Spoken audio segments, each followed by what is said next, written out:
নমস্কাৰ বন্ধুসকল, টেকনিকেল পৰামৰ্শক চেনেলটোলৈ আপোনালোকক স্বাগতম। মই কৈলাশ আকৌ আহিছোঁ আপোনালোকৰ মাজলৈ এটি ভিডিঅ' লৈ।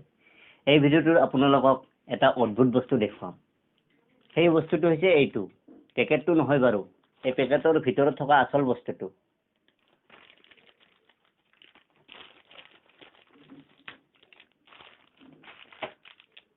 এইটো দেখাত চকলেটৰ নিচিনা, কিন্তু চকলেট নহয়। চকলেট বুলি ভাবি ভুল নকৰিব। তেন্তে জানো হওক এই অদ্ভুত বস্তুটো কি। এই চকলেটটো এতিয়া মই খুলিম।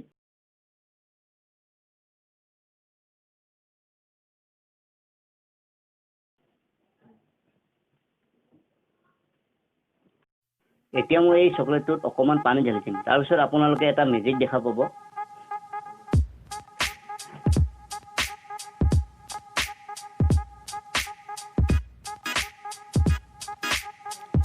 মই এতিয়া চকলেটটোৰ ওপৰত অকণমান পানী ঢালি দিছোঁ। চকলেটটো ফুলিবলৈ ধৰিছে।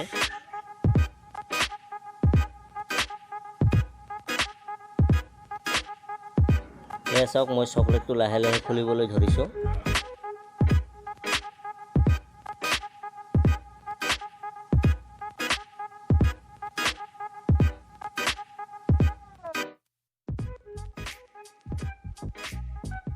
চকলেটটো গৈ এখন ডাঙৰ ৰুমালত পৰিণত হৈছে। এইটো এটা মেজিক বুলি ক'ব লাগিব।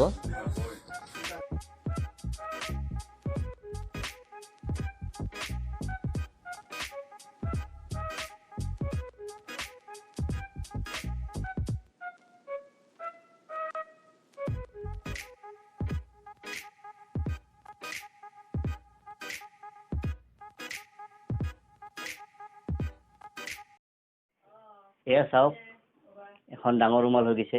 এইখন ৰুমালেৰে মুখ মুচিব পাৰি, হাত মুচিব পাৰি। আপুনি এই টেবলেটটো আপোনাৰ মানিবেগত ভৰাই দূৰত ট্ৰেভেলিং কৰিব গ'লে লৈ যাব পাৰে। যদি আপোনালোকে এই টেবলেটটো কিনিব বিচাৰে, তলত ডেছক্ৰিপশ্যনত লিংকটো দিয়া আছে। আপোনালোকে তাত গৈ কিনিব পাৰে। মই এই পেকেটটো কিনিছিলোঁ 250 টকাত এমাজনৰ পৰা। মই আপোনালোকক এটি অনুৰোধ কৰোঁ, এই টেবলেটটো সৰু ল'ৰা ছোৱালীৰ পৰা দূৰত ৰাখিব। কিবা কাৰণত যদি সৰু ল'ৰা ছোৱালী খাই দিয়ে প্ৰব্লেম হ'ব। যদি এই ভিডিঅ'টো ভাল লাগিছে, লাইক কৰিব, কমেণ্ট কৰিব আৰু চেনেলটো ছাবস্ক্ৰাইব কৰিব। ভিডিঅ'টো চোৱাৰ বাবে ধন্যবাদ। জয় আই অসম।